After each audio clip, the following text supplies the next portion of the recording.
There are certain combinations in entertainment history that just work on a different level. Peanut butter and jelly, Lennon and McCartney. And then there's Paul Newman sitting across from Johnny Carson on The Tonight Show. Every single time these two men shared that famous desk, something genuinely electric happened.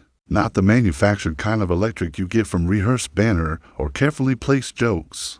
Written by a team of writers. Real electric. The kind that comes when the deeply intelligent, deeply funny, deeply authentic human beings just talk.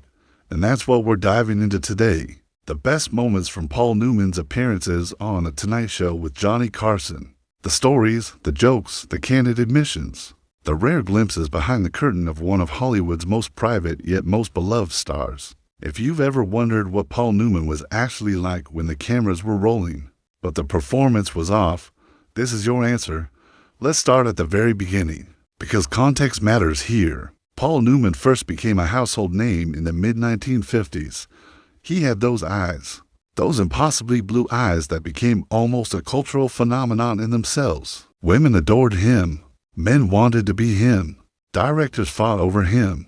By the time, he was sitting regularly on Carson's couch. He had already delivered performances that changed what people thought American acting could look like. He wasn't the loud, theatrical type.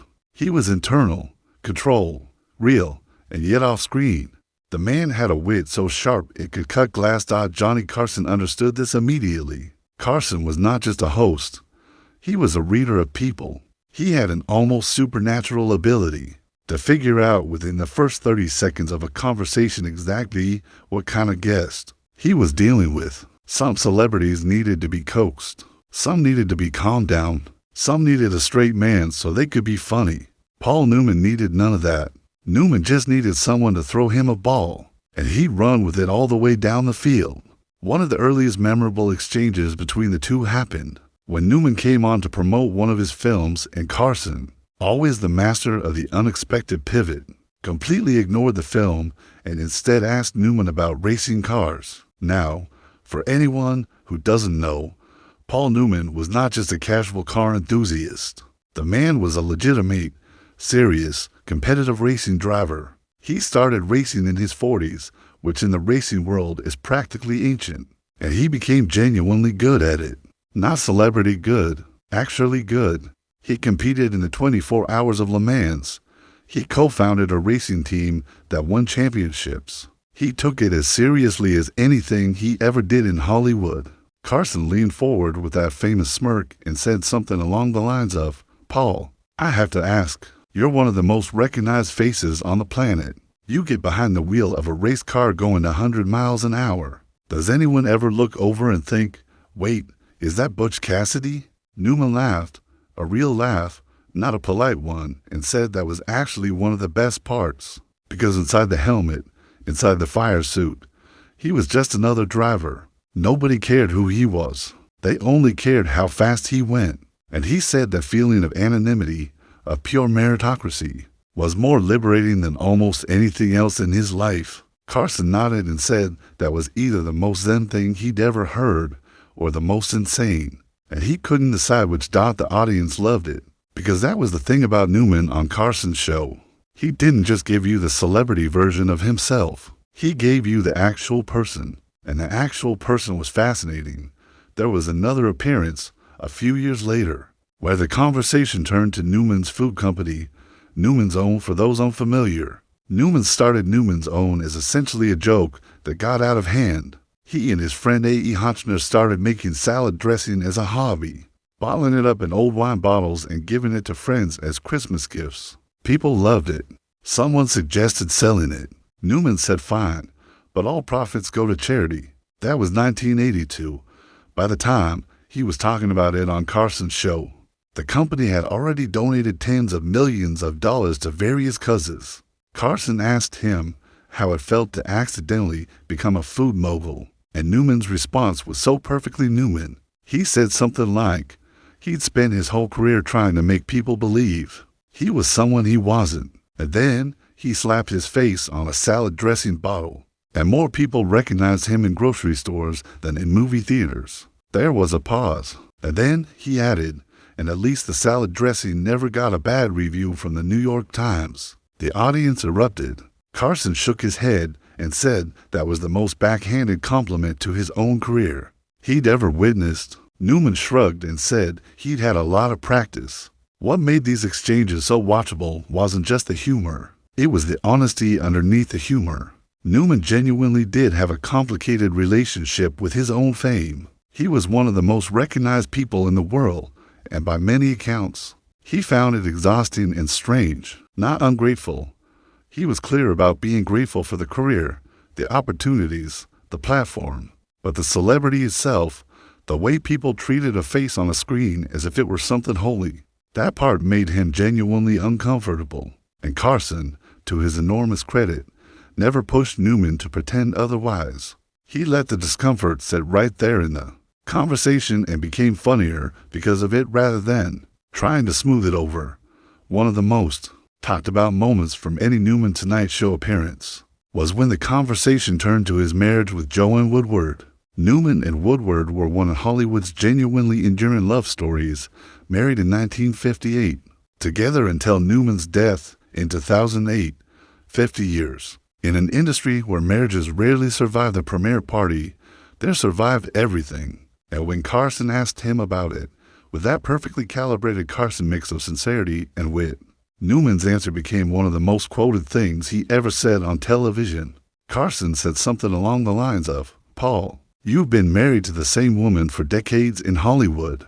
People want to know your secret. How does that work?" Newman looked at him for a moment, completely straight-faced, and then said, "Why would I go out for hamburgers when I have steak at home?" The audience went absolutely wild. Carson nearly fell out of his chair, and Newman sat there with the most satisfied expression, like he'd been waiting to use that line for years and finally found the right moment. But then, and this is what made it more than just a punchline, Newman continued. He talked, briefly but genuinely, about how the secret wasn't some grand romantic strategy. It was respect. It was choosing, every single day, to keep choosing the same person. He said Joanne was the smartest person he knew, and that being around someone smarter than you keeps you honest. He said it with a smile, but the audience quieted just slightly because they understood he meant every word of it. That combination, killer punchline followed by quiet, real honesty, was pure Paul Newman, and Carson knew exactly when to let it breathe. He just nodded, didn't crack a joke, let the moment land. That's the mark of a truly great host. The racing stories kept coming every time Newman appeared, and they always landed because Newman talked about racing the way most people only talk about things they genuinely love, not with rehearsed passion or performed enthusiasm, with specific, detailed, almost obsessive knowledge. He knew the technical side. He knew the feel of a car pushing toward its limit. He could describe the experience of going through a corner at race speed in a way that made you feel it in your chest even sitting on a couch. Carson once asked him if he was ever genuinely scared on the track. Newman thought about it, really thought about it, which was one of his conversational signatures. He never gave you a reflexive answer and said fear was the wrong word. He said what you feel at high speed is something closer to total presence. You are not thinking about your career, your family, your reviews, your past, your future. You are completely, entirely, absolutely in that exact moment. And then he said, for someone who spends most of his life pretending to be other people, moments of being completely himself were the most valuable thing he could find. Carson let that one sit for a full beat before saying, "That's either very profound or a very expensive hobby." Newman said it was both, and the audience loved him for it. There were moments that were purely funny, with no layer of profundity underneath, and those were wonderful in a different way. Newman had a gift for self-deprecating humor that never felt false. A lot of celebrities do self-deprecating humor in a way that's really just fishing for compliments. They mock something about themselves knowing the audience will immediately rush to disagree. Newman's self-deprecation was different. He actually didn't take himself that seriously. He actually found the absurdity of his own life amusing. He once talked about the experience of watching himself in an early film, one from the very beginning of his career, that he was clearly not proud of, and described it as watching a stranger having a very bad day. He said the person on screen was technically using his face, but had clearly not yet figured out what to do with it. Carson asked which film it was, and Newman very cheerfully declined to say, which made it even funnier. He said he didn't want to give it any attention because it had caused him enough suffering already. On another appearance, the conversation moved to Newman's friendship with Robert Redford. The two had of course starred together in both Butch Cassidy and the Sundance Kid and The Sting, two of the most beloved films of their era, and two of the most iconic on-screen partnerships in Hollywood history. Carson asked what it was like working with Redford, and Newman said something that became almost legendary in behind-the-scenes Hollywood lore.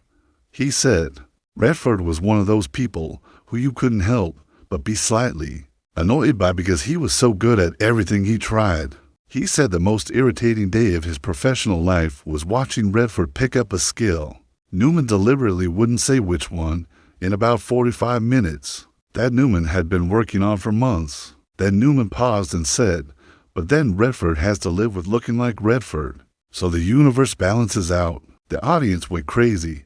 Carson was genuinely laughing. And the beauty of the moment was that it was obviously affectionate. This was a man talking about a real friend, teasing him in the way you only tease someone you deeply like. Newman also had memorable exchanges about the experience of being an older actor in Hollywood. He came on in the later part of his career, after he'd already won his Academy Award for The Color of Money in 1987, a win that came after several nominations and was met with a kind of bittersweet relief from his fans who felt he deserved it many times over. Carson asked him how it felt to finally have the Oscar, and Newman said something very genuine, that it felt wonderful, but that he was also aware that it was partly the Academy making up for lost time, and that he preferred not to think too hard about which performances of his might have deserved it more. There was honesty there that could have sounded bitter, but didn't, because Newman delivered it without an ounce of resentment. He'd made his peace with things. That was always the impression you got. A man who had genuinely made his peace with the good, the bad, and the absurd parts of his life. What also made the Tonight Show appearances so valuable is that they captured Newman in a cultural moment that is genuinely gone now. The Tonight Show of that era was where America processed its cultural life. Before social media, before the fragmentation of entertainment, before everyone had a screen in their pocket, there was this one couch, this one desk, this one late-night conversation, and the whole country watched it together. When Paul Newman sat down across from Johnny Carson, tens of millions of people were watching the same thing at the same time. That kind of shared cultural moment is almost impossible to manufacture today, and Newman clearly understood the responsibility that came with that kind of audience. He was never irresponsible with it. He never said something cheap for attention. He never threw anyone under the bus, never punched down, never used the platform to grind an axe. He told good stories. He was funny without being cruel. He was honest without being dramatic. He was, in the truest sense of the word, a gentleman, but the real kind, not the performative kind. There were moments when Newman talked about acting itself in ways that were genuinely illuminating. He had a very particular philosophy about what good screen acting required. He believed completely in the idea that the camera catches everything, every dishonest moment, every calculated gesture, every time an actor decides to show their work rather than just doing the work. He talked about watching his early films and physically wincing at moments where he could see himself acting, where he could see himself making a choice and executing it rather than simply living in the scene. He said learning to get out of your own way was the hardest thing he ever had to do professionally, and that by the time he figured it out, he was old enough that the roles available to him were completely different anyway. Carson asked him if there was a specific role where he felt he finally got it right, where he felt completely present and honest through the whole thing. Newman said he thought it was probably The Verdict, the 1980 to Sidney Lumet film where he played a broken-down alcoholic lawyer who finds one last case worth fighting for. He said the character was the most exposed he'd ever felt on screen, the most vulnerable, the closest to just being a human being in a situation rather than an actor doing a performance. And then he said something that stuck. He said the terrible irony was that playing someone at their lowest required him to find something in himself that he wasn't always comfortable acknowledging was there. Great comedy and great drama both require the same thing. He said, they require you to be completely honest about the least flattering parts of yourself. The audience was quiet for that one. Carson didn't try to lighten it immediately.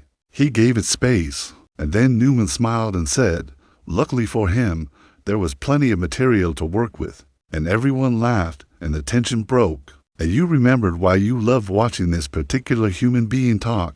Newman's philanthropic work became a bigger and bigger part of his Tonight Show appearances. As the years went on, Newman's own had grown from a salad dressing joke into a genuine philanthropic machine. The company eventually donated over $500 million to charity before and after Newman's death. The Hole in the Wall gang camp, which Newman founded for children with serious illnesses, became one of his greatest passions. When he talked about the camp on Carson's show, it was one of the only times you could see him become visibly moved. He talked about visiting the camp and watching children who had spent months in hospitals, who had been through chemotherapy and surgeries, and the kind of fear that no child should have to experience, watching those children just be children for a few weeks, playing, swimming, laughing, being ridiculous, being young.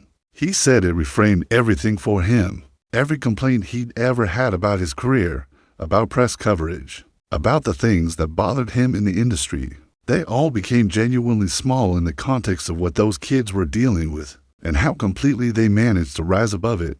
Carson, who was himself a deeply private man in terms of his genuine emotions, responded with unusual candor. He said the work Newman was doing was the kind of thing that should make everyone look at their own use of their time and resources. It was a compliment that Carson didn't give lightly, and Newman received it with his characteristic combination of gratitude and affection. He said he tried to do it quietly for as long as possible, but then he put his face on a popcorn bag, and that made the quiet part somewhat difficult. One thing that always struck viewers about Newman on The Tonight Show was how completely unimpressed he was by his own good looks. He was widely considered one of the most handsome men in Hollywood history. Those blue eyes alone had their own fan club essentially, and yet he treated his appearance with something close to comic indifference. He once said that his looks had gotten him in the door at the beginning of his career, but had also meant that serious people didn't take him seriously until much later. Because when you look like Paul Newman, the assumption is that you're a pretty face and nothing more. He said it was one of the stranger gifts he received from the universe, an appearance that simultaneously opened every door and created a ceiling above certain doors.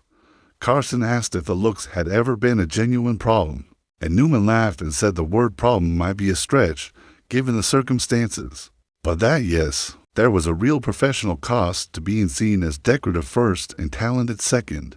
He said he fought against that his entire career. Every intense, unglamorous, difficult role he took was partly an attempt to make people stop seeing the face and start seeing the actor. He paused and then said, and also partly because those were just better parts. But he'd take the 2-for-1. The relationship between Newman and Carson was also notable for its longevity. Over the decades, you could actually watch both men age on screen together in these conversations. The early appearances have a younger Newman, looser, still figuring out his public persona, still slightly uncomfortable with the machinery of celebrity. The later appearances have an older man who had fully accepted who he was and found it genuinely funny.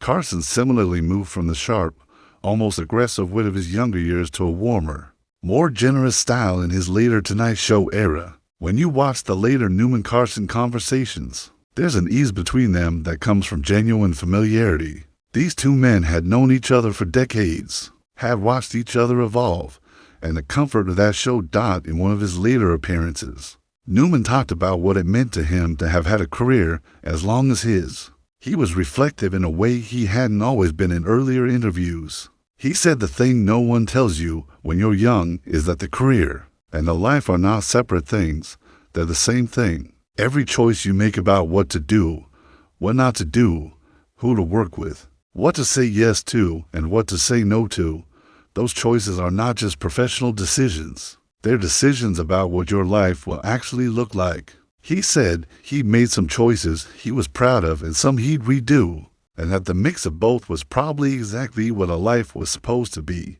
Carson asked him, with genuine curiosity, if there was anything left that he wanted to do that he hadn't done. Newman said yes, there was always something. He said the moment you ran out of things you wanted to do was the moment you needed to seriously worry about yourself. He mentioned a few projects, a few ideas, a few things he was curious about. And then he said the racing team was still running and still winning sometimes. And as long as that was happening, he had a reason to get up in the morning that had absolutely nothing to do with Hollywood. That was Paul Newman. That was the person who showed up on The Tonight Show and made millions of people feel like they'd spent an hour with someone worth knowing. Not a star performing stardom, not a celebrity managing their image. A genuinely interesting, genuinely funny, genuinely thoughtful person who happened to have one of the most extraordinary careers in the history of American film and who never, not once, seemed to think that made him better than anyone else. Johnny Carson once said in a rare candid moment that the guests he most looked forward to were the ones who surprised him, who said something he hadn't expected, who went somewhere he didn't predict, who made the conversation feel alive rather than executed. Paul Newman was always that guest. Every appearance had at least one moment where Carson's laugh was completely genuine, where the response was something no writer in the back room had anticipated, where the conversation turned a corner and found something real. That's why these moments matter. That's why people still search for clips of Paul Newman on The Tonight Show, still quote the things he said, still feel something watching the footage decades later. Because great conversation, truly great conversation between the truly great minds, doesn't age. The jokes are still funny. The honesty is still moving. The combination of intelligence and humor and humility that Newman brought to that couch is still exactly what we're all looking for. Every time we sit down to watch someone be interviewed, there's a version of celebrity culture that is entirely manufactured, talking points and publicists and carefully managed images. And then there's Paul Newman sitting on Johnny Carson's couch, talking about race cars and salad dressing and his wife and his fears and his failures and his pride, with those blue eyes and that smile and that complete and total comfort in his own skin. It's not nostalgia that makes those moments feel special. It's the genuine rarity of watching someone be completely, unapologetically themselves in front of the whole world. The Tonight Show under Johnny Carson was many things: entertainment, cultural commentary, star-making machinery, comedy showcase. But at its absolute best, it was a place where real people had real conversations, and the whole country was invited to listen. Paul Newman understood that. Carson understood that. And every time they sat down together, they made the most of it. These were not just television segments. They were little windows into what it looked like when talent and humility and humor all showed up in the same room at the same time. And windows like that, you don't take for granted. You watch them as many times as you can, because people like Paul Newman and nights like those and shows like that one, they don't come around twice.